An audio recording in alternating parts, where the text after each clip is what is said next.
Hello everyone, TCG here. Today I am here to talk about a deck I have been cooking for the last month or so, and that is within the series, Arifureta.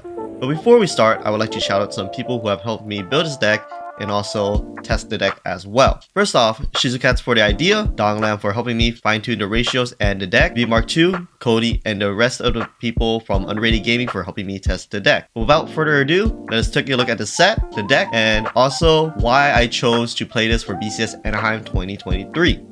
When I first looked at the set, I compared the set to Bofree, as Bofree and Arifureta both have great build-up game. However, it has some questionable finishers and finisher climax combos. But with that set in mind, Arifureta, the Yui 1-0 combo, in comparison to the Bofree 1-0 Mei and Yui combos, they both are combos that plus from your opponent canceling or interacting with your opponent. But in comparison as well, the Yui 1-0 doesn't really answer your opponent's board, as it tends to, bounce back to hand or just die, as it's only 3000 attack. So it doesn't really prevent your opponent from having a board. But in order to make up for that, I decided to play the Shizuku 1-0 combo, as I decided that it was the best choice to counteract that. The Shizuku 1-0 combo, her first effect allows you to choose one character on your opponent's stage and decrease the attack by 1000 times the amount of other Tortoise characters on your side of the field. This helps you answer multiple matchups such as Slime, Overlord, and the Zero Lane, where level 1 combos or level 1 characters are usually not exceeding 6000 attack. Another benefit is the timing being at the start of climax phase. This allows the slicing up of characters that bounce themselves or others back to hand or have on reverse effects in the front row. Next up, the climax combo also does not just allow you to check up to 4 like the Yue and add a character to your hand, but also deletes a trait from your opponent's character that,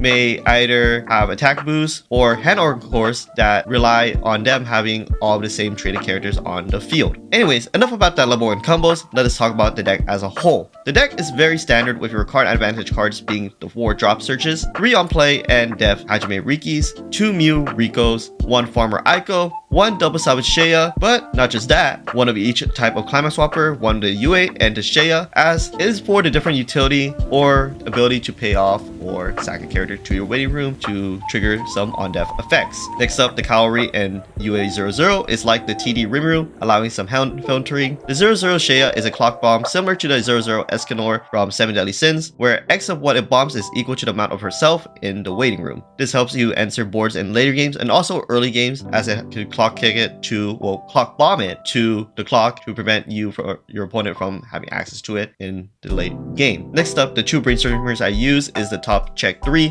Shizuku and the 3 Kaori salvage brainstorm. The reason for not playing early plays is because of the healing effect of the Kaori, allowing you to rest and pay to stock, which is like as if you're playing an early play from hand. Well, minus the fact that you have a big body, but as you notice, this is a deck that just turn cards sideways and deal damage and also mass compress. Your utility cards are your stock swap, level 3 assist, an anti-change, and an anti-burn 1 Aiko if you control 2 other classmate characters. The finisher being the Shea Mocha is, it's very lackluster, as I've stated before, as there's not really great finishers or top ends within Arifureta, but the finisher being a Mocha is also just a vanilla swing. However, on the end of attack, you top check the top card of your deck. If it's a soul trigger, you burn your opponent for 1 damage. It helps you, if you can guarantee to burn 1, you would be able to do precise damage. But overall, it's quote-unquote guaranteed damage because of the Mocha effect. Top 2 checks and up to 2 cards from your opponent from the top 2 check that you have checked to the waiting room, put the rest on top of their waiting room. So if you see a climax, you send that to waiting room, put the rest of the cards on the top of their deck. But the only reason why I chose to play this top end is just for another extra 2 pants in the deck, as I can consistently get resources from the pants, aka the 00 green Shea, letting me pitch a climax and top 2 check, add a card. Or if I need